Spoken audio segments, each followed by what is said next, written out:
to our National Conservative Climate Summit. It's the first time that we're hosting it in Australia, and we're really glad to see the turnout. Thanks for joining us this morning. We've already welcomed last night our very special guest from the UK, David Cameron, who's here, and he's actually moderating the first panel, and he will be a panelist at the second panel, and will stay with us for lunch, and then he's going to go. So for those who haven't heard last night his speech, I have actually requested for David to give us a copy because it was the most brilliant and motivating speech I've heard for a long time. So he will do that, and we'll send it to you, whoever wants to see it, who wasn't here last night. Now, as we know, climate change is a very much an issue that transcends the borders. It's not something we'll solve alone. No country can do it. Something completely devoid of collaboration, international collaboration. That's why this first panel is going to talk about cooperation and the global context. The difficulties that it presents is because obviously we have different jurisdictions around the world, and we are at different stages of our industrial revolution. Some countries have already gone through that, and some are still going through that. But also we have different energy and food production methods. And we are affected by climate change in different ways as well. We can see here our neighbors being much more affected than perhaps other countries. So how can we encourage climate action and climate ambition with our allies and with countries who may perhaps not share our values? That's the difficulty. What levers do we have for influencing this global market to make the necessary changes toward the net zero emissions that we require? And what role should aid and perhaps even trade play in the climate action situation? So these panels will be discussing exactly that, but with a focus on the center-right solutions to create broader cooperation on climate. It's a very big privilege for us to have here joining from, in a Zoom, from video, from the US, Republican John Curtis. We met John Curtis last year, those who came to the COP delegation. John is very special because he's a very conservative man, quite religious, a lovely person who decided very late in his life. He was never a climate believer, and then he had a massive change of heart. And he now has set up the caucus within the Republicans on climate, and he's getting quite a lot of traction. So he can talk about that in a minute, and you will hear from him. It's also a privilege to have Ambassador Arthur Sinodinos with us from Washington, D.C. He doesn't need any introduction. Arthur, was a very big name in Australia until very recently, and continues to do a lot for Australia as our ambassador and voice in the US. I would like to say that Simon Birmingham, who was not supposed to come because he was going to attend a meeting in Perth today, last night texted me at 11 o'clock saying, I am coming. I will be landing at 8:25, but we just heard Military Road is closed, and he's stuck in traffic. He will join whenever he joins, but we're very glad that he made it, because he's now the shadow minister for, he used to be our Minister for Trade, now the shadow Minister for Foreign Affairs, so very important to have him here. And we also have Sam Hall, who's here and you met last night, from the Conservative Environment Network, who's doing a great job being a big voice for the Conservatives in the UK. So I would like to, first of all, welcome David again this morning and ask him to maybe take over as moderator. And we are going to now show a few videos. Actually, David, you can sit down and watch them from here. I just want to show very short videos. I forgot about the videos. We've got a few friends who couldn't join us here. I've invited them. One of them is Connie Hedegaard. Maybe some of you know who she was, because she was the Minister for the Environment in Denmark, but also she was the European Climate Commissioner for a long time, and she's a friend of ours. She's been doing a lot of work with Coalition for Conservation. We also have Cris Bernard, and he's the head of the American Coalition Conservation, which is equivalent to what we do here and equivalent to SAN. And he met us last year in COP as well, and he has a really nice short message for us.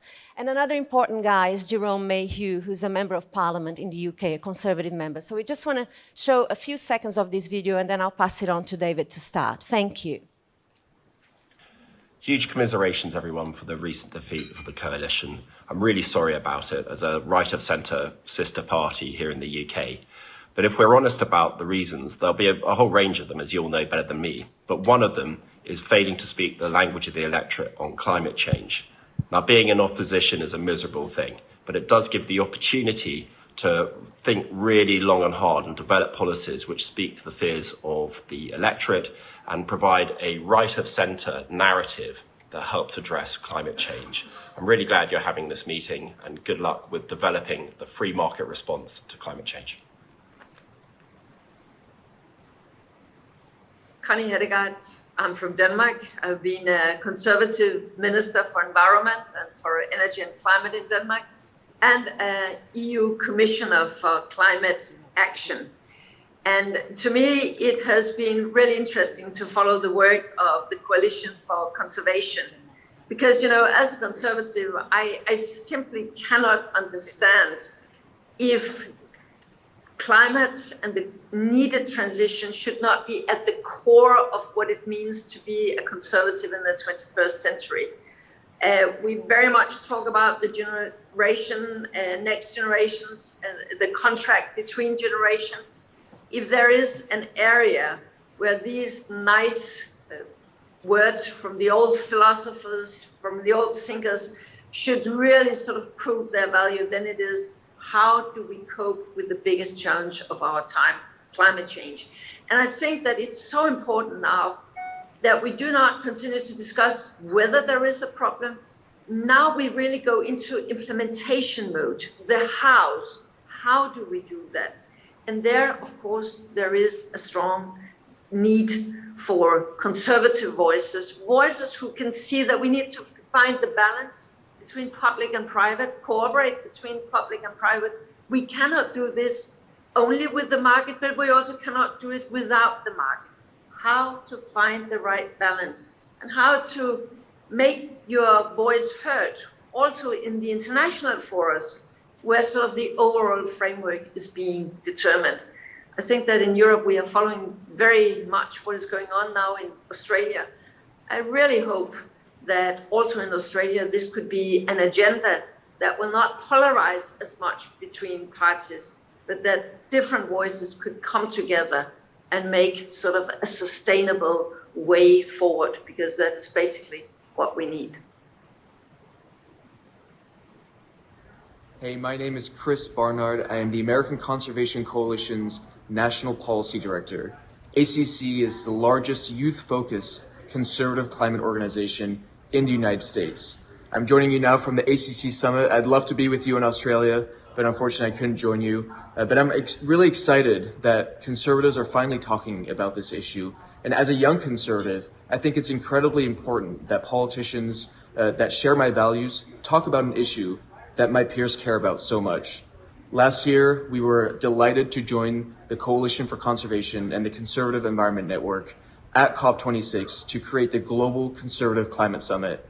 And it's incredible that these conversations are continuing in Australia today, and we are just incredibly grateful, and we look forward to working with you in the future. Great. Great, well, I'm going to welcome my fellow panelists up to the stage. We're going to have two on video. So we've got Republican John Curtis, who represents Utah in the American Congress. He's going to be online, we hope, any minute now. And we're going to have Arthur Sinodinos. Welcome. There we are. Great to have you on the panel.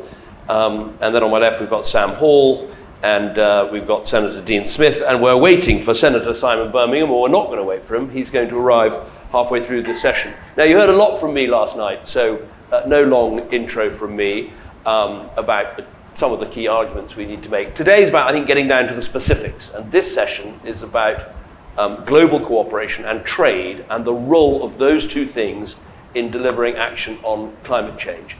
A lot of politics is about winning arguments, and I want us to focus on two specific arguments that we know we have all the time and we need to win. And I think the two specific arguments that I'm going to put to our panelists are these.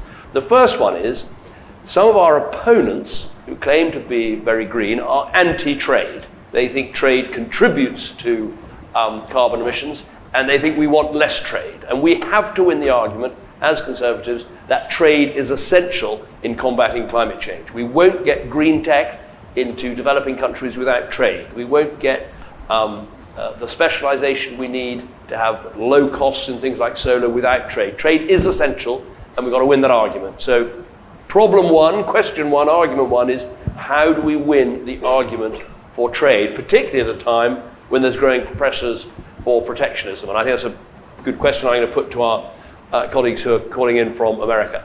Second argument, which was raised a bit last night, we know global cooperation is absolutely essential, but we get a lot, particularly from our right, as it were, the argument, well, global cooperation is all very well, but if China doesn't act and if America doesn't act, what's the point in us acting?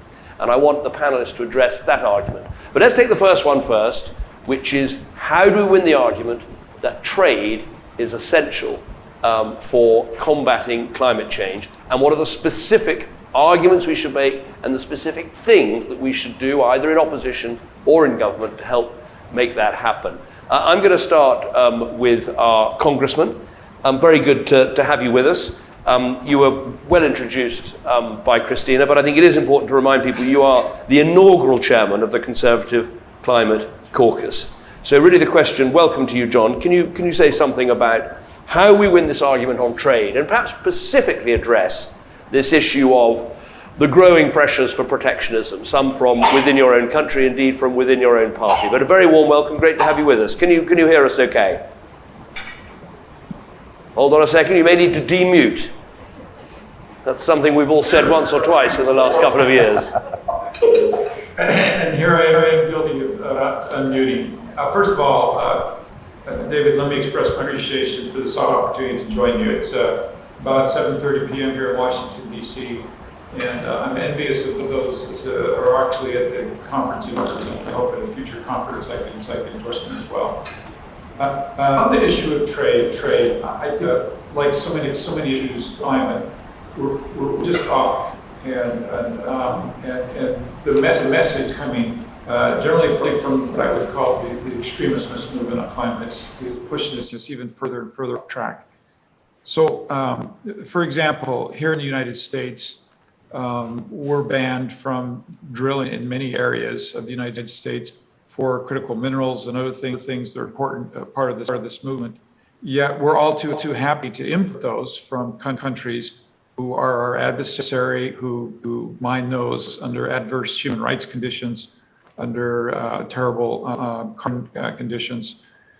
And yet at the same time, we're shutting down action of things like U.S. natural gas, and that we think not only help the situation in Europe, around the world, but lower emissions as well. So, David, I would suggest that it's even more mixed up than you're suggesting in this concept of we can't even send overseas what we think would be healthy, and we can't bring in what would be good for the environment as well. And yet blocked trade in many ways. And the Russian in the United States annually about a carbon, and we know, of course, what's happening there. And I think Australia finds it's a real similar place to the United States on that as well, which is just a heavy lift we don't seem to be getting underway here.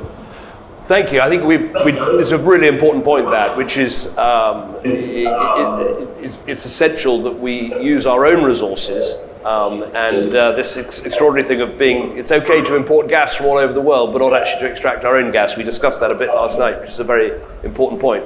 Ambassador, I want to bring you in, and very warm welcome. In my political career, I've met ambassadors, I've met cabinet secretaries, I've met economic advisors to prime ministers, and I've met ministers, but I've never met someone who's done all four. So it's a great honor to be with you, an amazing track record. And perhaps you could address this issue of how we win the argument on free trade, and perhaps particularly reference what you think is going to be happening next in the US with this administration and the progress that will be made on climate. But very warm welcome.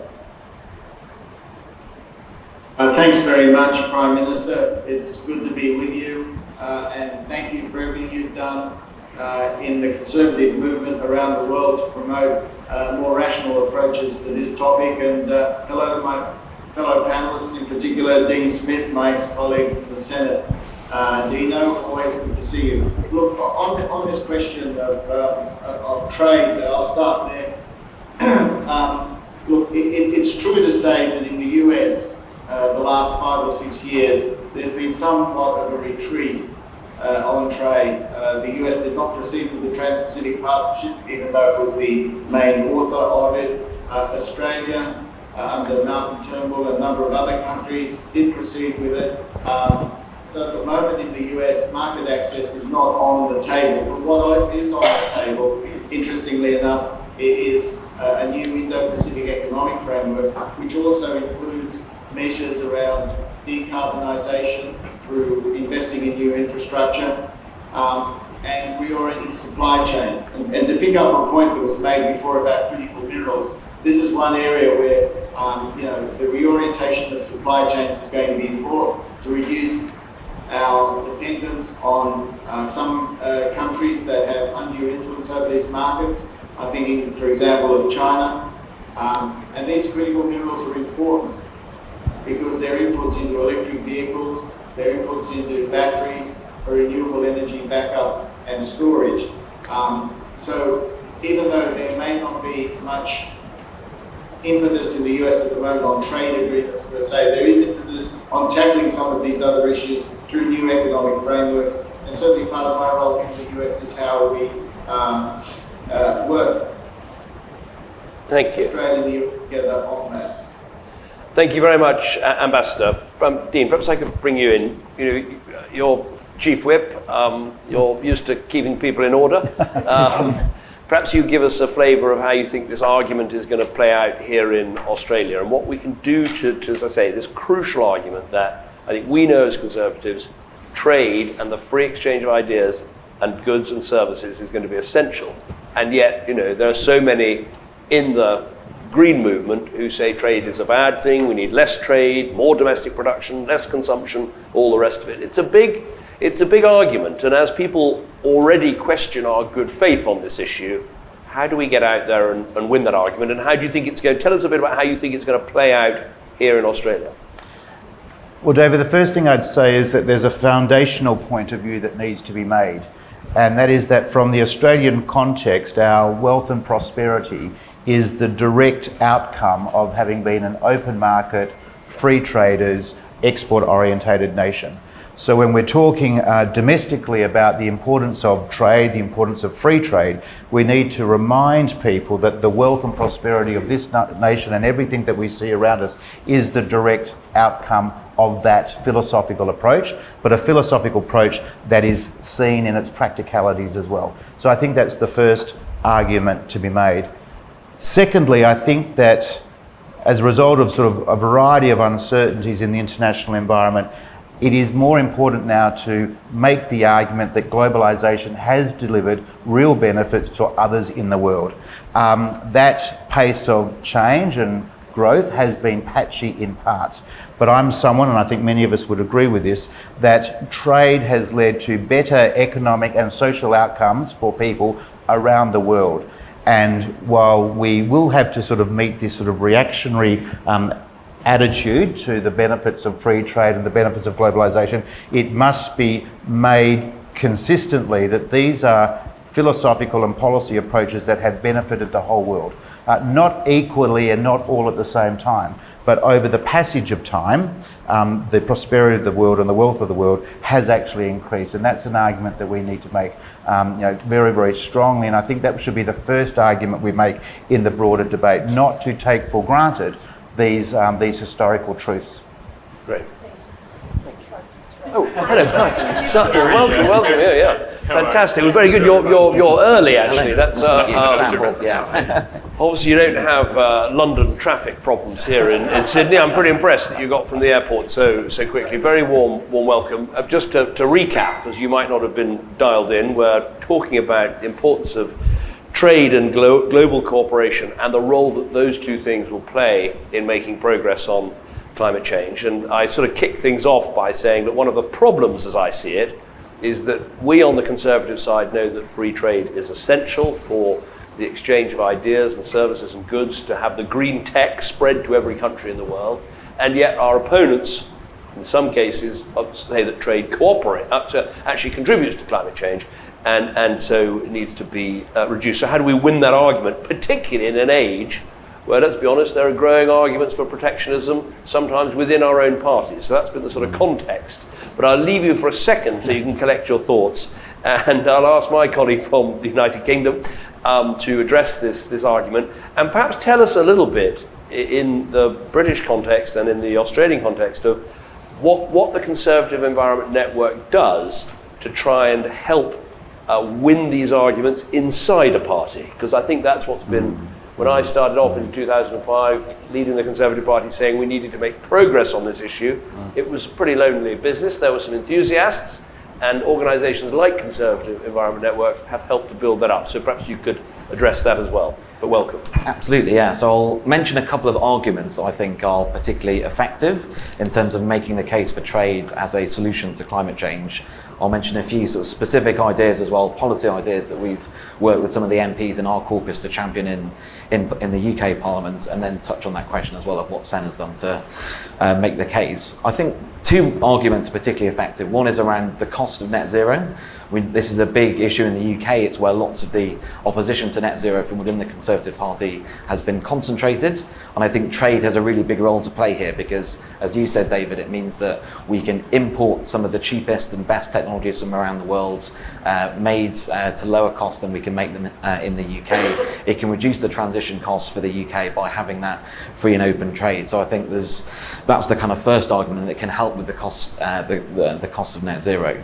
The second argument is around green jobs, and again, this has been a really positive argument that we've been able to make in the UK, that the transition to net zero will create jobs in new industries and create regional economic growth in our industrial heartlands. I think the potential to be able to export some of those technologies through using new trade powers that we have because of Brexit is a really powerful argument. And there's work that the government has been doing in the UK around reforming UK export finance, of building in environmental chapters into free trade agreements, which I think can help promote those green exports. And just as we make the case for the domestic policies around decarbonisation because of the jobs that they will create, I think we can get extra value from that investment in those technologies by then exporting them around the world. A couple of quick policy ideas. I think liberalising trade in low carbon goods and services is obviously a really important one, and you can do that both through your bilateral trade agreements but also through championing that agenda at the World Trade Organization. I think this is an agenda that is moving further up the priority list of the WTO, and I think the more countries that can apply pressure for example, a new environmental goods agreement negotiations to start would be really effective. I think picking up on the critical minerals point, I think that's a really an area with particular potential because there's a lot of anxiety in the UK, and I suspect lots of other countries, about the dominance of China of some of those critical minerals refining supply chains. And I think if we can trade freely with our allies around some of those critical minerals and make sure the supply chain is located in some of those countries, I think that can be a really powerful driver as well, and can help reassure people that the net zero agenda is not going to increase dependence on China. And then finally, I think there's a really strong opportunity around developing nations and using trade and aid to encourage green transitions in developing countries. And again, avoiding the risk that some of those countries instead take that some of that financing from China and become economically dependent on them. So I think that's an area where Western democracies can unite through the initiatives like Build Back Better World or the Clean Green Initiative that Boris Johnson announced a couple of years ago at the G7 in the UK, working together on mechanisms like that so that Western democracies can encourage trade and investment in green infrastructure and green goods and services. I think is an opportunity as well for geopolitics and for economics. Thanks. Lots of good specifics in there about actual, because political parties need arguments to get hold of and policies to push forward, and I think Sam's come up with a number of very positive suggestions there. Senator Simon, if I can. We're in Britain, when you stop being Prime Minister, there's none of this sort of Prime Minister Cameron stuff. You're straight back to Dave. So I don't know how it works. Simon is very good. Yeah, so Simon, all right. Tell us a little bit about your approach to this issue of how we can make arguments that trade is going to enable us to tackle climate change, and also maybe say something about the context here in Australia as we now have a new government, how you think this argument is going to develop between the parties, and how the Conservative side can make some progress. Something we were talking about last night, and it's great to have you with us today. Well, thanks very much, and I'm so sorry that I missed your remarks last night, but thank you for taking the time to be with us, both of you and everybody else, for the opportunity to engage at this very important time for our side of politics in Australia, to be contemplating these issues as part of our renewal agenda. When you lose an election, there are messages in a loss. You've got to learn from those messages and think about how indeed you respond to them. Now, I think in terms of Australia's position in relation to climate change, there are a number of fundamentals that should drive the way we approach that position. Of course, there are environmental fundamentals, which are perhaps not the ones to dwell most upon today in terms of thinking about how we shift and focus conversation amongst those on the right of centre, those of conservative and liberal thinking about how it is we achieve action. The areas to focus most on in terms of achieving that are the economic and the security arguments that are so important.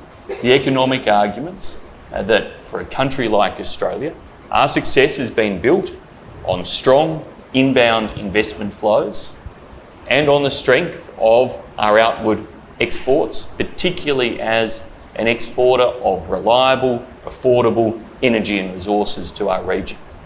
Now, if we're to be able to continue to attract those inbound investment flows and to be the partner of choice for countries like Japan, Korea or Singapore as that energy supplier, then we have to be supplying the energy that they are looking to secure.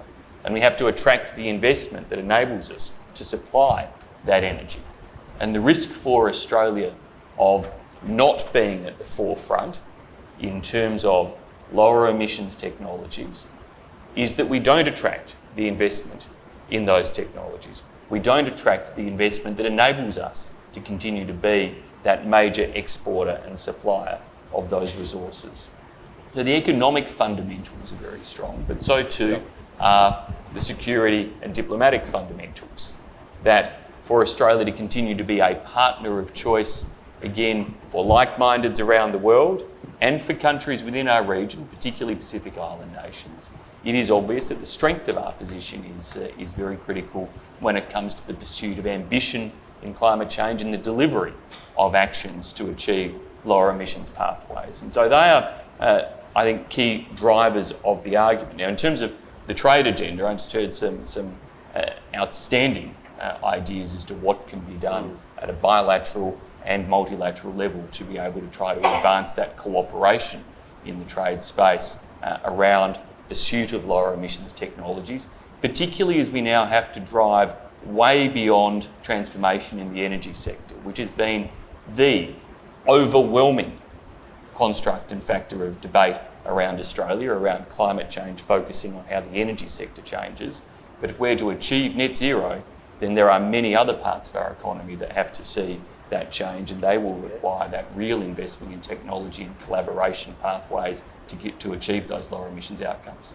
Thank you. Well, I want to pick up on what you said and what Sam said and sort of throw it back to our based in American contributors, which is, look, there is an agenda out there of saying we're conservatives, we believe that trade can help with climate change, and so we should be making sure we are taking tariffs off green goods, we're helping countries import green technology, we're getting rid of the non-tariff barriers so that countries in Africa can import the technology and the know-how and implement it in their countries. We want the WTO, which has been rather moribund in recent years, we want it to act on this trade in green goods and services. We want that to happen. That's a conservative agenda. I'm absolutely signed up. I would love to write a manifesto about that. But, and here's the big but, there is a lack of enthusiasm for free trade and for the WTO and for multilateral trade deals. And that's why I'm throwing it back to America, because I think there's been quite a lot of protectionist moves in recent years, and there's still quite a lot of pressure and anti-free trade rhetoric, including from this administration, in the Democratic administration in the US. So I want to put it back to our Congressman.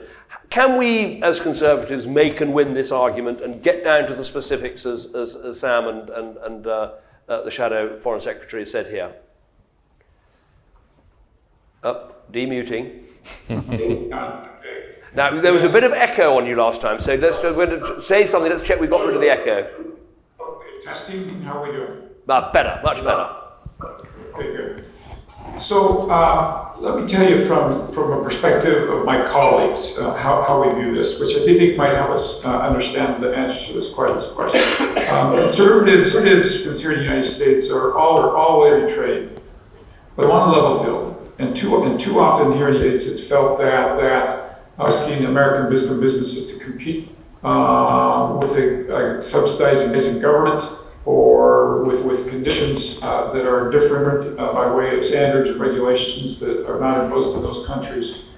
And I think that's the biggest impediment to free trade that I'm seeing here in the United States is, look, I think a U.S. business any day will take on in China all day long, competitive nature, and be prepared to lose on our ability to compete. But when the table is stacked against you, when they act against you from a government that subsidizes business or from regulations that are not imposed on that business, that's where you get this loud, I think, from Republicans, or we need some kind of equal force. Let's do that with tariffs. Okay, thank you. Ambassador, perhaps you could join us on this point, and whether it's really worthwhile as conservatives, wherever we are in the world, trying to get multilateral trade talks going again on green issues specifically, and green technology and things that can help to combat climate change. Okay, David, it's absolutely vital. It's absolutely vital because we need to remove a number of impediments to trade at the moment. Protectionist sentiment is one of those. We're going through a period of great uncertainty, supply blockages, high inflation, the Russia-Ukraine war is exacerbating those. Global trade is vital to the development, particularly of developing countries. They're the ones that are affected the most by trade barriers in a period like this. So from Australia's perspective, it's very, and Dean alluded to this before, as a trading nation, it's vital for us to have an open, functioning world trading system. So with the administration, we've taken the view that if market access agreements like TPP are not on the table, then we will work with the administration on the Indo-Pacific Economic Framework and start to get trade facilitation measures, digital trade agreements, and whatever is on the table under that framework going. Great. As a way of creating progress. But in that context, we also support, this has been alluded to as well, measures which can cut the costs of dealing with climate change. And environmental goods and services being given leeway through lower tariffs and all the rest of it is one way to do that. Great, that's really helpful. Before we come on to the second question I put, which is, the best way of arguing about why we should take steps to deal with climate change as part of a global movement, and how we take on those who say, well, of course, what happens if America doesn't move or China doesn't move? I'm going to abuse my position as chairman just to make one point, which I think is important as a conservative. We often find when we're involved in this debate that our opponents make big moral arguments about the importance of climate change, and we're left squabbling around trying to find the right policy platform to put together to fight back. I think on this issue of trade, we shouldn't be frightened. We should actually welcome the moral argument we can make. And I think it's this. If you take an anti-trade position and say, let's combat climate change by having less trade and less specialization and less exchange, what is actually the effect on poor countries? The effect on poor countries, you're condemning them either to remaining undeveloped and poor because they cannot access the green technology they need in order to grow, or you're condemning them to a dirty fuel future where the only way they can grow is to carbonize and make the mistakes that we made. And so I think there's a big moral argument for us to make that actually free trade is absolutely essential in helping the poorest countries in our world, who are, after all, the ones suffering most from climate change, helping them to cope. So I think let's never be frightened of the big moral picture. That might actually help to convince people that our heart is really in this, rather than just having the list, essential as it is, of policies. Right, let's go on a bit to the second question, which we had, I think, raised in a question last night, and while I've been here this week a couple of times. There is a danger, isn't there, that other countries are not going to take the steps necessary, and Britain or Australia, where maybe 1.5% of global emissions each, and so really, is it worth acting if others don't act? How do we make the argument to our supporters and to skeptics that acting is part of the global cooperation? Start with you, Dean. Why don't you come and take this one on? How do you make that argument in your own elections? Well, I'm someone who believes in the leadership principle, and that no matter what the debate, sooner or later someone has to step forward. And often in adopting the leadership principle, you have to make personal sacrifices. In our country, in Australia, I think there is an international consciousness amongst Australians. Privately, I think we saw it a bit as the asylum seeker issue started to evolve. I think we particularly see it with young people in regards to the climate change debate. Australians are prepared to suffer some costs to our country, economic costs to our country, by taking a lead. So I don't think Australians, we think about it in terms of our own domestic context, I don't think Australians are willing to wait for other nations to act. I think that amongst us, there's a preparedness to act and take the forward approach on these sorts of issues. The other thing I would say more broadly is I think one of the great risks in the pandemic is discussions around sovereign capability, because I can actually see the sovereign capability argument turning into a discussion about the merits of isolationism. And we want to avoid that. We want to avoid that from a trade perspective, but we also want to avoid that from an international security perspective. That trade builds interdependency, interdependency builds peace, and I would argue prosperity, and of course that is how we get the better trade amongst low emission technologies, ideas around decarbonisation. So in the Australian context, I think Australians are willing to take the lead and suffer whatever those economic costs might be in the short term. Yeah. Simon. Well, I think the risks around being stranded and isolated. We may be a remote country relative to the rest of the world, but globalisation has changed that, technology has changed that, and Australians no longer see themselves as being as remote as they once thought they were.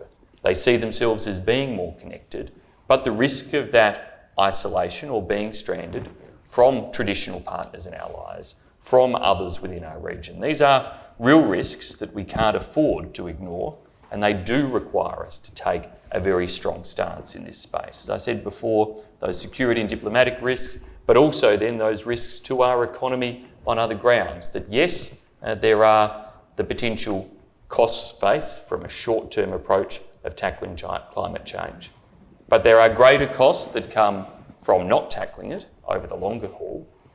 And then there is, of course, the lost opportunity that comes from not being at the cutting edge and the leading edge of pursuing those solutions. Those lost opportunities for a country like Australia are very real in terms of what we can do if we're at the cutting edge of transformation, as we have indeed been in some ways in the energy space, and we can be more so in the energy space. But we also critically need to be at the cutting edge of transformation in the agricultural sectors in ways that preserve the basis for Australia as a food bowl for our region, as a leading farming and agricultural country. If we're not at that cutting edge, then the value of our goods, of our farm produce, will diminish in the eyes of so many other wealthy nations. And that would be to the detriment of our farmers as well as to our overall economy. So Sam, this is a bit of an unfair question because I haven't warned you about it, but you know, you do a lot of research and work into what arguments work best, and I think what we've heard is some different arguments there. They all go together, but there's the argument we have to do this in order to lead, to encourage others to follow. That's one argument. We should do this anyway because actually it's about jobs and the future and not getting left behind. That's a different argument. There's the argument that yes, there are some costs, but you know, it is worth it, and level with people and tell them about costs. What's the evidence about which argument works best as you're trying to convince people that we should take these steps, even if we can't be certain others will at the same time? That is a difficult question, and I have not got to hand the analysis of that. I think you do need to. I think the kind of the global leadership argument, I think, works well with certain sections of of the Conservative Party in the UK of a sort of elite discourse around politics.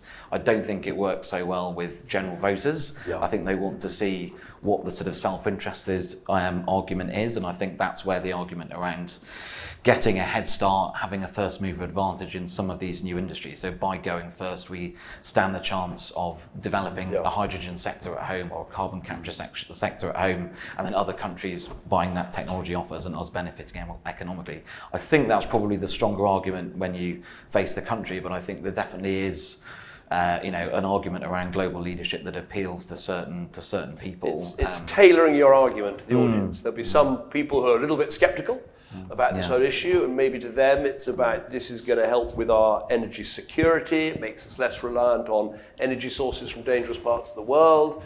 There are some who the leadership argument appeals to, and some people don't mind hearing about the cost, they think it's worth it. So it's tailoring, but maybe that's something we could, Coalition for Conservation could do some work on, a bit of polling to find out what's going to work best. I'm going to throw this now back to our colleagues in America with a twist on the question, which is, and I think it's appropriate for people talking about this from America. Obviously, the action we take to deal with climate change is going to be meaningless unless we see action from China. Now, there are two ways of reading what's happening in China. On the one hand, they are actually the world's largest investors in renewable energy. That is a fact at the moment, but it's also a fact that they are still building coal-fired power stations. Given the rhetoric from America is pretty tough about China, how do you think we can best make the argument that we all need to act, we need to lead, we believe others will follow, including China, while at the same time having this pretty tough relationship and rhetorical argument with the Chinese? Can I throw that perhaps to you, Ambassador, first? Thanks. Look, this argument is not specific just to dealing with climate change. There are a whole series of areas where we're having to deal with China, and we're having to find what are the best ways to try and persuade China to do things. And the reality is that what they ultimately respect, I think, or take notice of, is the weight of countries or GDP acting in a certain way or in concert against them. For example, last year when John Kerry was trying to persuade the previous government in Australia to do more on climate change, particularly with respect to commitments to 2030, his argument was, I want like-minded partners on the same page because that's the best way to put pressure on China. It's the same argument we put about how we work together in the WTO, for example, to get China to accept the disciplines of the WTO. It's the same reason we band together in military associations and alliances to create a sense of deterrence, to stop adversaries like China from doing things that we would not like. So there is no, ultimately they will act out of self-interest, but part of their self-interest and what they take notice of, the thing they fear most is that the unique advantage of the United States is its network of allies and partners. And that when we work together and band together in support of common aims, that is something which has an impact. That's a very powerful argument for big US engagement on climate change and in this issue. Congressman, back to you. Let me put another twist on this China issue, which is the importance of cross-party collaboration on things like climate, because these agreements last longer than one president or two presidents or three presidents. So perhaps you could address this issue of how do we make the argument for global cooperation with China at a difficult time, and also how do we try to foster a more cross-party, work across the aisles approach at a time when that's not easily done. You need to press the demute button. So you can tell I've been spoiled. Usually I get somebody pushing that for me. Obviously I've got to work on that skill set. There are a few issues in the United States that have the potential for more bipartisan work than China, and making sure that we're in harmony with China. Now, it's not completely bipartisan, and it certainly has its hiccups, but I think this is a great place for unity in the United States is to realize that what we differ in political parties here is a fraction of what we differ with our Chinese partner overseas. And so I do think, Prime Minister, you will see some pretty good bipartisan work on this moving forward.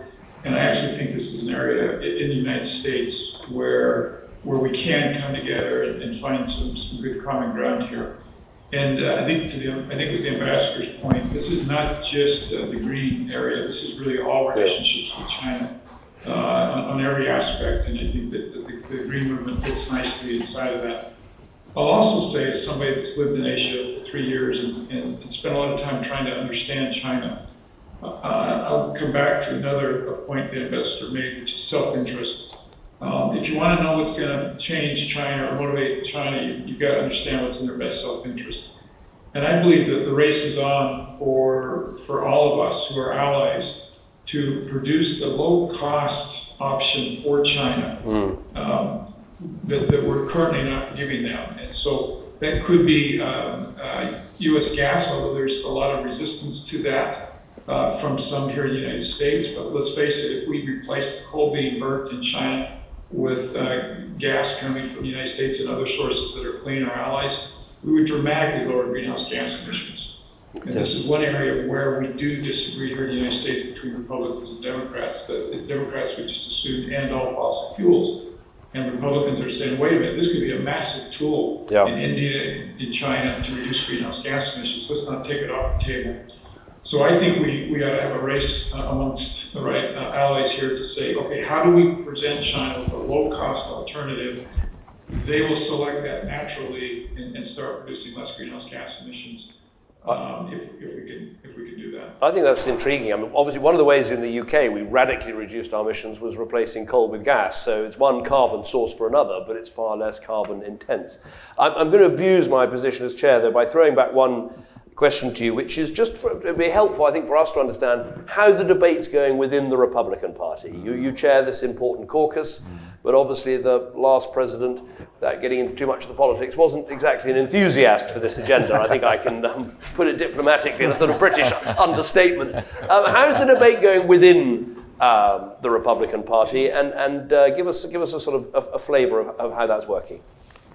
So I'm not going to say we don't have struggles, but I'd love to point out our success with the caucus here. It's been mentioned that I formed the Conservative Climate Caucus. That caucus, the opening tenet of that caucus is that the climate's changing and man's had some influence over that. A year or two ago, people would have said Republicans won't touch that. Today, it's the second largest caucus in Washington, D.C. A third of all House Republicans have joined that caucus. And I think it's fair to say we're tired of getting our teeth kicked in at town hall meetings and the branding that's been associated with not engaging on this.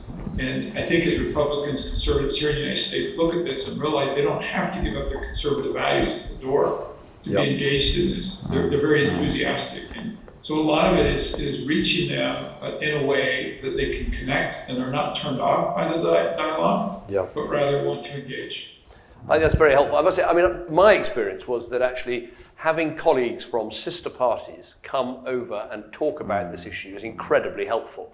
When I was leader of the opposition back in 2006, I managed to secure the governor of California, Arnold Schwarzenegger, to come and talk to my caucus in the UK Parliament. And I said, Arnold, I want you to do two things. As you've got to come in, you've got to talk about how we're right to be addressing climate change. And he knows he's across all the detail on the subject. I said, the other thing is, could you please say towards the end of your speech, let's terminate New Labour? And I'm pleased to report that he did both, and it was a brief moment of complete popularity. Now, we've got a bit more time to go. I've made the point that we need to make big moral arguments about this, and I think we do. But I'm going to bring it down to a slightly more nerdy detail now, because I quite like to hear people's views on this, which again is another problem we're going to face, which is this.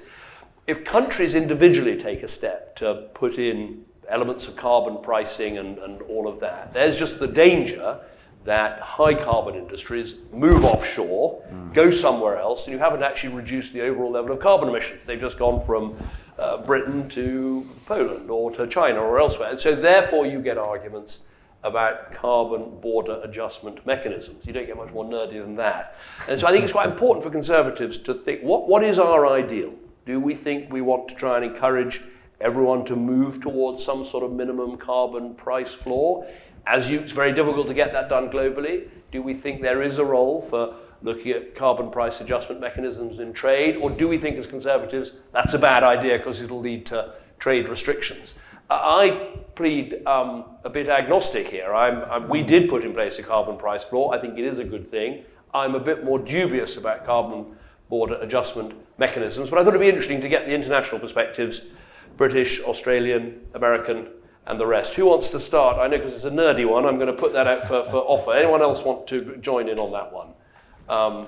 Yeah, Sam, when you go first. I can definitely do, nerdy. Go nerdy for a bit. So I think the evidence so far is that, certainly in the UK, despite having the carbon price, as you say, we've not seen carbon leakage. We've not seen offshoring of industry as a result of climate policies. There has been moving of manufacturing overseas, but that's been due to other factors like higher labour costs rather than climate policy. So I don't think this is a problem that we've yet got to the stage where we need something like this, but we know that we're going to have we've got an emissions trading scheme, that the cap on that is being tightened, the carbon price is going to go up.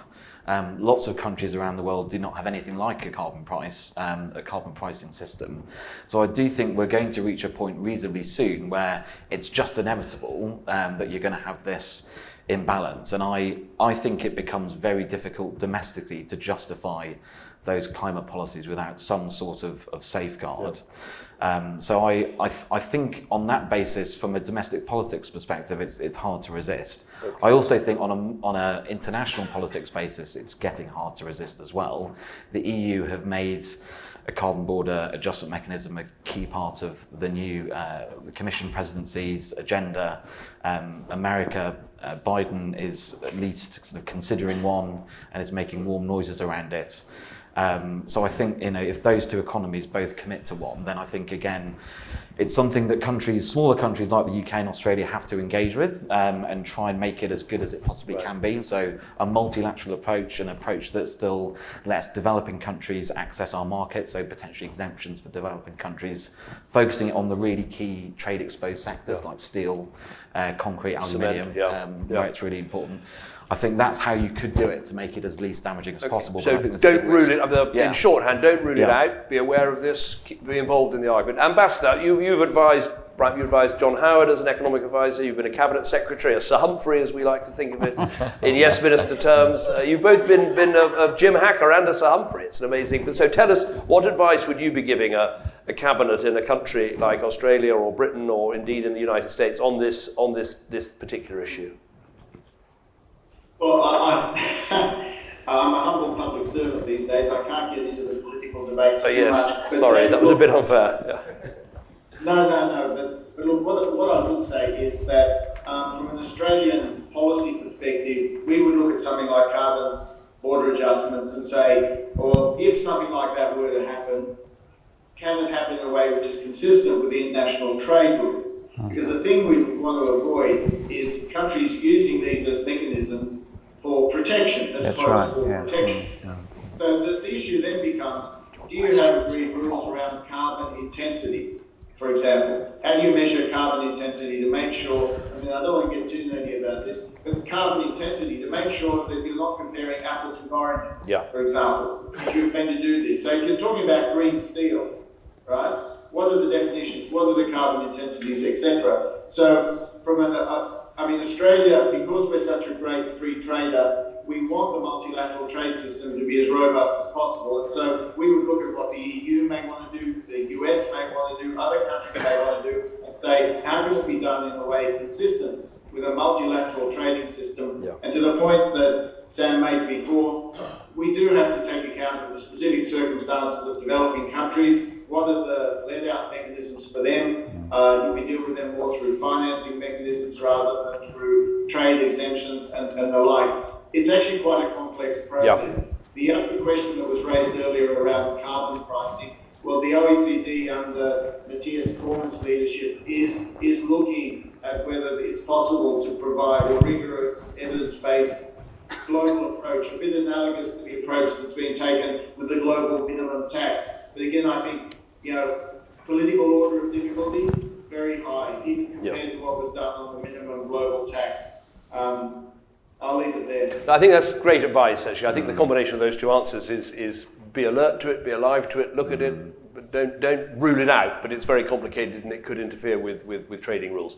If others want to come in on that, do, but I'm just going to throw it open to questions from the floor in the remaining time that we've got. Would anyone like to put a question to any individual member of the panel or to the panel as a whole? Well, I've got the mic, so I'll ask the first All right, question. Okay. Very good. I would like to ask Simon now, with his new portfolio in the Shadow Ministry for Foreign Affairs, how do you see AUKUS extending out this beautiful alliance we have with the Americans and the UK? How do you see that extending, into something bigger, say climate change cooperation, renewables, energy security? Thanks, Cris. I think that's a very exciting potential concept of where we can go. But whether AUKUS is the right platform for that is a question to be asked first and foremost. And that I would hope that when it came to that sort of deep technological collaboration and cooperation on climate change and lower emissions technologies, that we could start with a broader umbrella of partnership than AUKUS necessarily provides. That the genesis for AUKUS being the sharing of the most sensitive defence technologies, nuclear-powered submarine technology, missile technologies and the like, there's an obvious state-owned technological sensitivity there. The states are very cautious about sharing that and only want to share it with their deepest and closest friends. The dialogue we've just been having here about, in terms of opportunities that climate change action presents to build stronger international partnerships, should necessitate us looking more broadly. So yes, of course, partners like the UK and the US are going to be critical partners for how we step through the climate change challenge. But I think building those broader partnerships is also a huge opportunity. We heard that from Arthur's remarks about the potential that climate change can be a motivator for bringing nations together in ways that presents a challenge to China, that presents a call to arms and action to China in terms of addressing this issue. And indeed, if you can build a strong enough global partnership in relation to action on climate change and the sharing of that technology, it can actually start to potentially even bring China into a more cooperative fold around elements of that rules-based cooperation. That at present we're seeing China seeking to exert its influence, its control in greater ways across international institutions. If you can start to build that weight of numbers, scale of economy, scale of countries, scale of population in ways to actually harness an issue like this, do so in a way where developing countries are a stronger part of it working alongside developed nations, then that really presents a more compelling case for others to have to think about how they work with that type of approach rather than against it. Okay, we've got another 10 minutes before we have to close, I think. So while you're thinking of your great question, I'm going to put a challenge to the panel to think of before we close, which is when it comes to this argument of climate-friendly trade, what are the sorts of individual ideas that we should, as Conservatives, be promoting in a government, in manifestos, in campaigns to show that we're going to win this argument, that there is not only are action on climate change and trade consistent, but they're actually essentially related. What are the specific things that we should be promoting, specific areas that would make a difference? While you're thinking of that, we're going to have another question. Good morning, Trent Zimmerman, recovering politician. I wanted to actually ask you a question, Dave, but also one for Simon. Part of the narrative in the political debate in Australia is that on climate, Australia is regarded universally and globally as a pariah, and that's a view that has certainly seeped into the consciousness of voters in my former electorate. I'm actually interested in your perspective on the global stage as how Australia is regarded and your frank assessment of that. And to Simon, now that you're unshackled by from the disciplines of cabinet, I'm interested in your role as trade minister. How much your negotiations, relationships with other countries where we had trade opportunities was influenced by perceptions of Australia's relative inaction on climate? Let me try and answer that straightforwardly. I think there's definitely a problem in perception, and that's partly backed up a bit by the figures. I think in terms of carbon emissions per head, Australia's 3 times as much as the UK. Those are the figures. And there's a perception problem. But what struck me since, and okay, I've only been here a few days, but reading up before coming and following these debates, is actually, it seems to me that Australia has taken quite a lot of steps, has quite a lot of policies in place, quite a lot of commitments have now been made, including by the Morrison government. And I think what I come back to is what we were talking about last night, which is that obviously policies are the important way that we implement the things that we believe in. But you keep in politics, you need to keep stepping back and asking yourself, am I getting across the overall message? Am I demonstrating what my motives are, what my values are, before I get onto the policies? And I think that that's where I think there needs to be a more convincing approach. And sometimes in politics you have to admit that this wasn't got right and you're going to restart. And I think that might be necessary in some way to say we haven't got this right in the past, we're desperately keen to get it right in the future, we are actually taking all these important policy steps, and this is why we care about it. And I think you perhaps need to take that opportunity. It's painful sometimes because none of us ever like to admit that we haven't done things perfectly. But I think it's marrying up the values and the vision with the policies and saying we really do care about it and here's why. And obviously what happened with those appalling bushfires and the extraordinary weather events you've been having this year, it is the perfect moment as a party to say we totally get that this is not just an issue that we think is affecting countries on other side of the world, an important global issue. This is absolutely essential for our future here and our beautiful country and all that we care about. And I think a bit of passion injected into it to get those values and motives right, and then the policies will naturally follow. That would be my sense of it. Well, to perhaps just quickly follow on David there, that sense of values, mission, purpose, drive, overall commitment is such a crucial one for us to address in the wake of the election loss when it comes to climate change issues. And that there is a real doubt, scepticism in parts of the electorate about the genuineness of the commitment. The policies are there, but as I see many colleagues, and sadly a few too many former colleagues in the room, the reality is that as you sought to sell those particular policies, people didn't think that the commitment behind them was genuine. I've said publicly since the election that I saw Scott Morrison willing to potentially blow up the coalition over the pursuit of net zero. That is directly what he basically said to me and to Josh Frydenberg in discussions about the need to achieve that commitment. But by the time we'd got the commitment through the Liberal Party room and the National Party room and as part of the coalition, the process of getting there had basically destroyed the value in achieving it. And because people saw a coalition they thought was divided and had too many people who weren't committed to it. And that is what we've got to in a process not unlike what you went through to win government, David. Our party now has to go through that sort of process as to how we re-establish our credentials as Liberals, as Nationals, as a coalition to be able to present a compelling and conviction-oriented message to the Australian people. To the trade question you asked, Trent, it was an emerging challenge, I would say, during my time. It wasn't one that was a huge barrier, but the obvious place in which it was emerging and will be a stronger barrier moving forward is with the European Union. That we made great gains in terms of our trade agreements and commitments with many parts of the world, but with the EU, you could see it was becoming a problem, and I suspect on questions such as carbon border adjustment mechanisms, it's becoming an even greater challenge to move forward in terms of that EU FTA. Okay. This is a question for Dean and John. I know that you're both in COP last year in Glasgow, and I was wondering, what do you see as the opportunities for collaboration, for Australian or American Conservatives with their UK counterparts on climate? Well, I might go first. And David reflected on it. Safety in numbers is what I would say. I think that people are looking for other people to join them in the journey. That would be the most important point, but I think it was reassuring to hear, particularly from the Republicans, about some of the internal challenges that they were facing in terms of getting even just a conversation around climate matters. Of course, those of us from Australia that went to Glasgow could relate to that in real time, so to speak.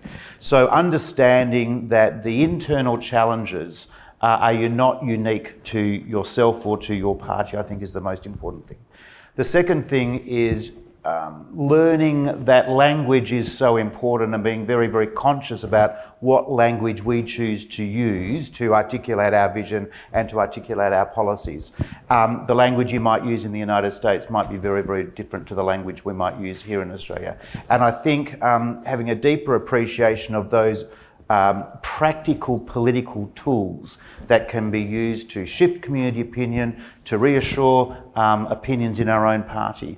So I think that the cross-party collaboration is something where I think there's much more potential. A question is, how do we use the International Democratic Union, which is the international organisation of centre-right parties, to have these conversations, to bring forward those policy ideas and to shift the debate in our own parties so that we can shift the dial internationally and get a centre-right conversation around these. So I was somewhat sceptical as I left Australia, but came back greatly encouraged. So we can't underestimate how important it is for parliamentarians and others to get together and share those experiences. I'm someone who probably underestimated the significance and the importance of that, but now I'm a convert.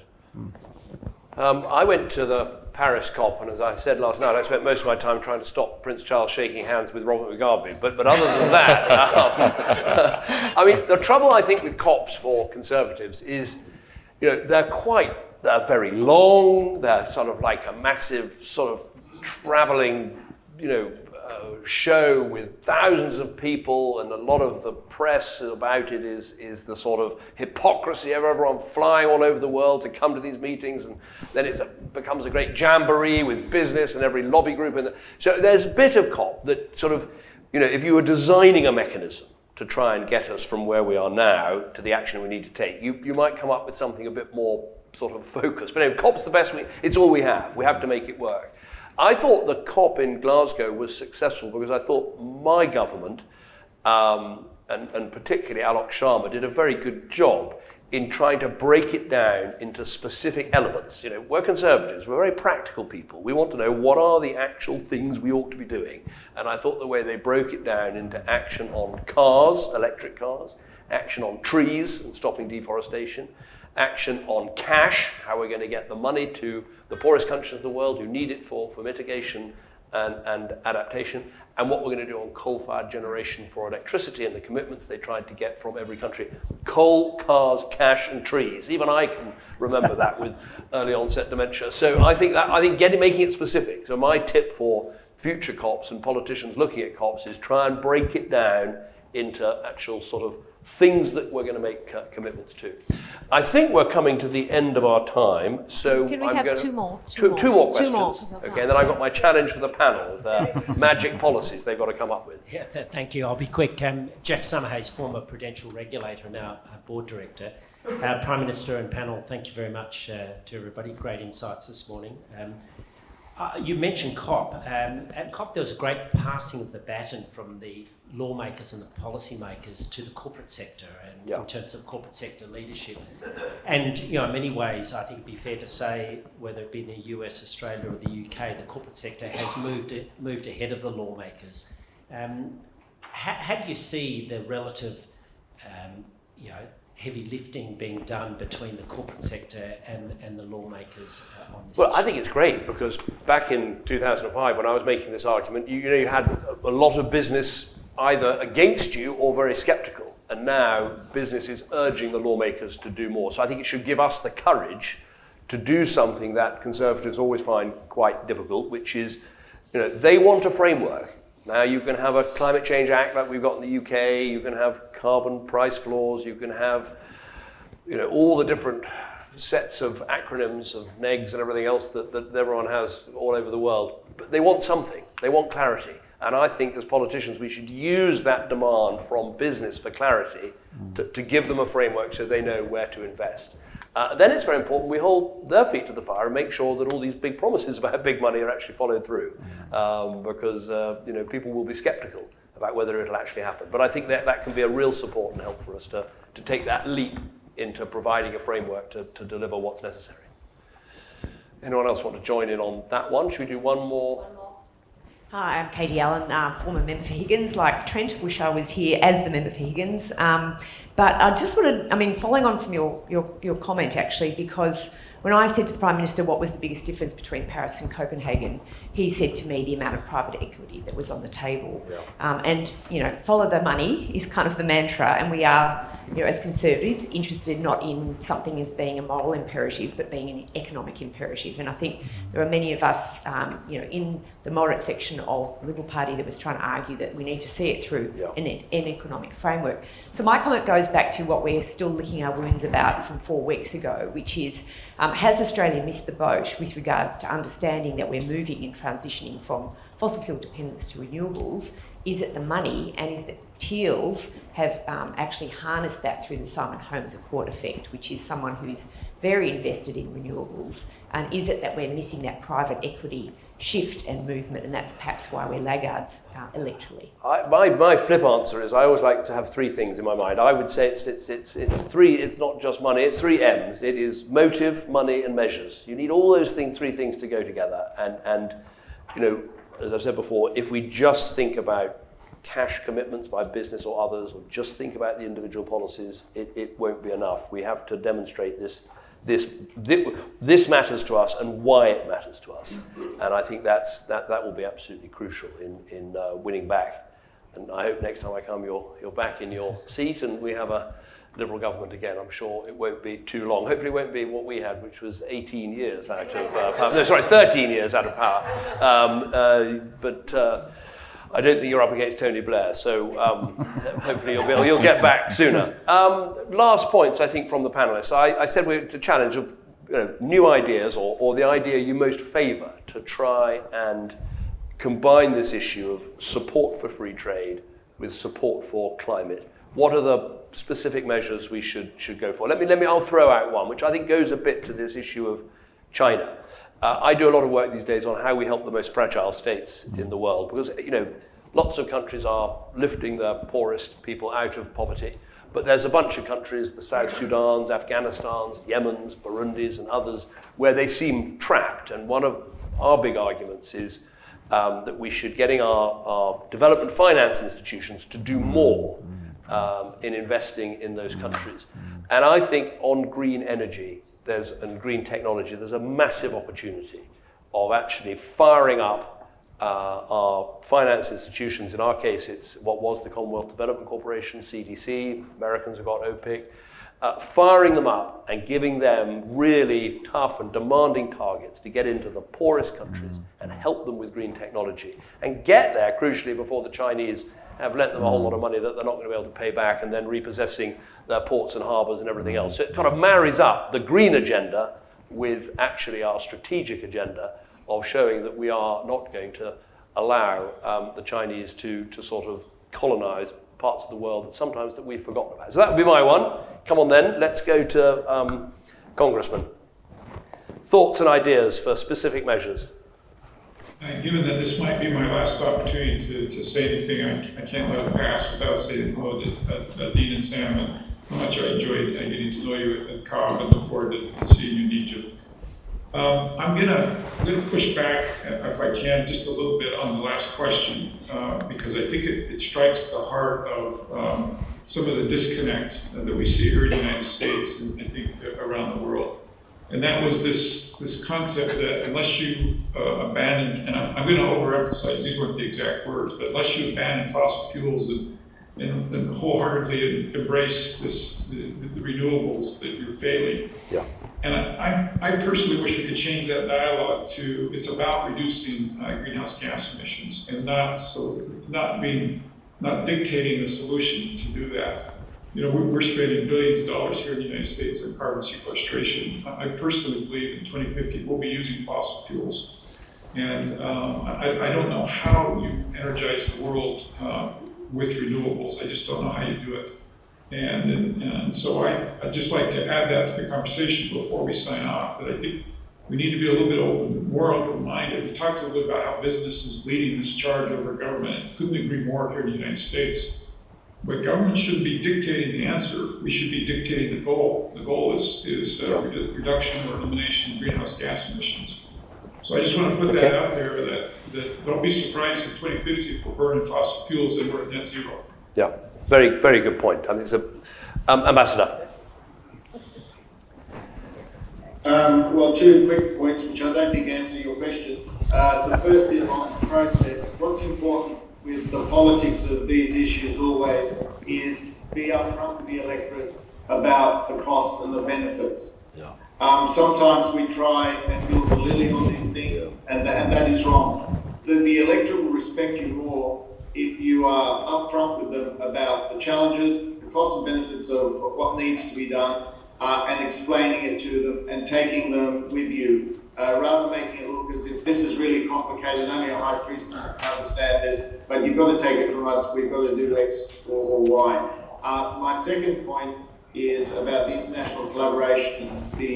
Australia now has a network of low emissions technology partnerships across the Indo-Pacific. We may get one with the US in the next little while, we'll wait and see. But we need these partnerships to actually come together in a coherent way to help achieve these goals that we're looking for, whether it's on green hydrogen and other things. There's a Sydney Energy Forum in July, which will be an opportunity to talk about what John Curtis mentioned, which is the fact that there is a transition and how in practical terms you manage that transition to get to the end point that we're talking about. It won't happen overnight. And the practical questions that you, David, talked about that we are interested in, they're all there to be tackled, but you can tackle them if you lay them out. It's like eating an elephant. How do you do that? You start bit by bit, but you get there. Very good, thank you. Wise words. Let's go this way. Dean, starting with you.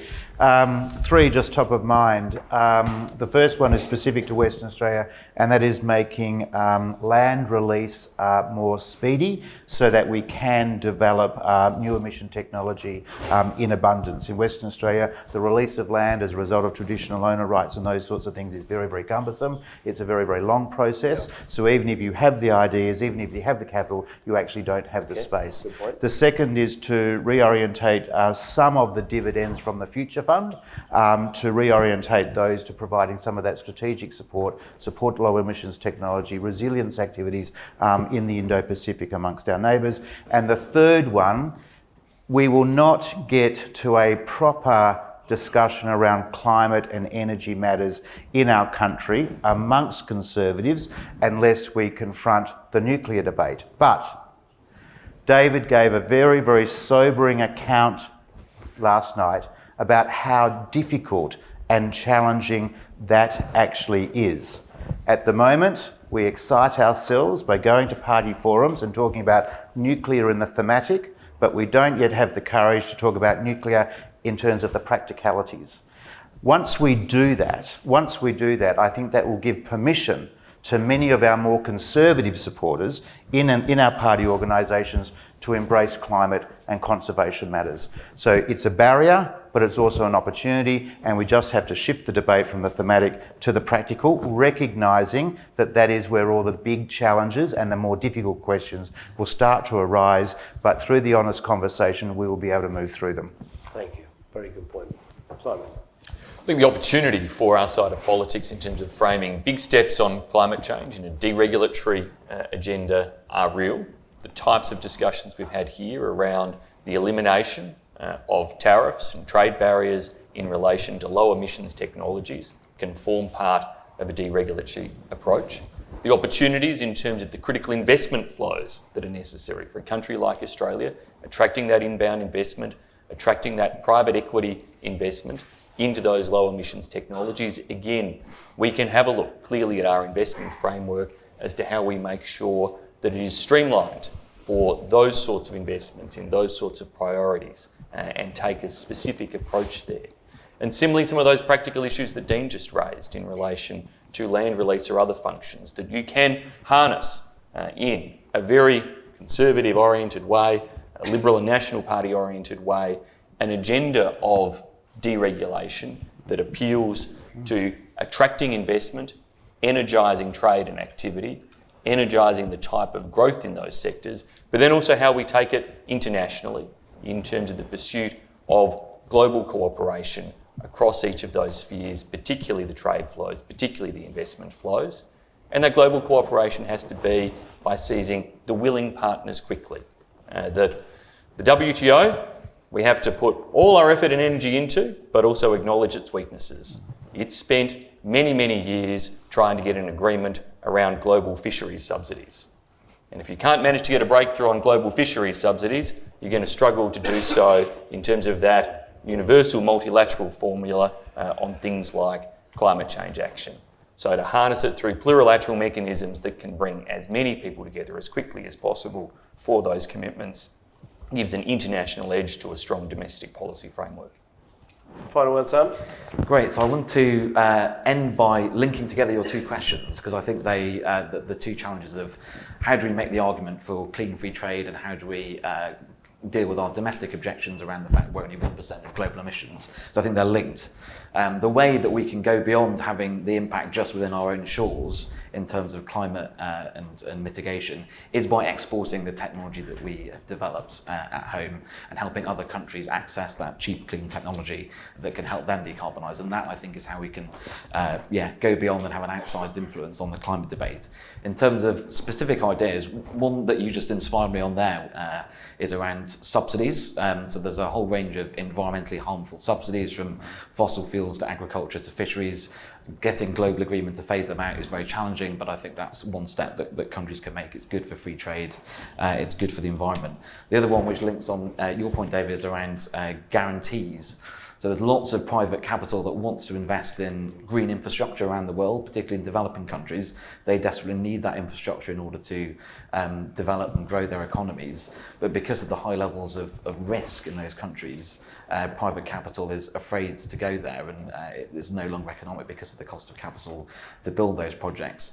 I think there's a role for Western countries to use some of their aid budget to give guarantees to some of those infrastructure projects, which can then enable private capital to come in and develop that infrastructure. And again, I think to your point, that also helps with avoiding those countries from falling into the Chinese sphere of influence as well. Thank you. Thanks. Well, I think it's been a really good discussion. I want to thank all the panellists. I think you've had a lot of good arguments, but also good specifics. And I would just urge you to stick with it. I remember going back when I was arguing about offshore wind and the importance of offshore wind, massive attacks, people saying these are just big bird blenders and it's too expensive and they'll never pay for themselves. By the time I was finished being Prime Minister, one of my happiest days was standing in the port of Hull on the east coast of the UK, opening a Siemens factory that was going to employ 5,000 people with 30,000 people in the supply chain of a whole big new industry that was coming to Britain. So there's jobs in this action, there's technology, there's expertise, and there's something you can then re-export to other parts of the world. So have faith that these things can real benefits. But thank you very much, panel. Back to you, Christine. Don't go yet. I'd just like to express our gratitude to the panelists, especially Simon. I know you went through great lengths of logistic issues to get here this morning. Thank you very much for your presence. It's really important to us. Jean, coming from WA, and of course Sam, coming from all the way from the UK. Thank you so much for all, sharing your expertise in all of these matters with us. David, not bad at all. You did quite well. We might invite you next time again. That's right. So thank you so much for all of that. I just wanted to say thank you to Arthur as well. I don't know if you can see me at all, but Arthur, thank you very much. We'll see you in Australia very soon, I hope. And John, I know you summoned Dean to be in Egypt. We'll have to make it happen now. We are planning to go. We've been discussing with a few groups in the US. So we'll meet you in Egypt, no doubt about it. Thank you very much for joining us. Thank you very much. Have a lovely day.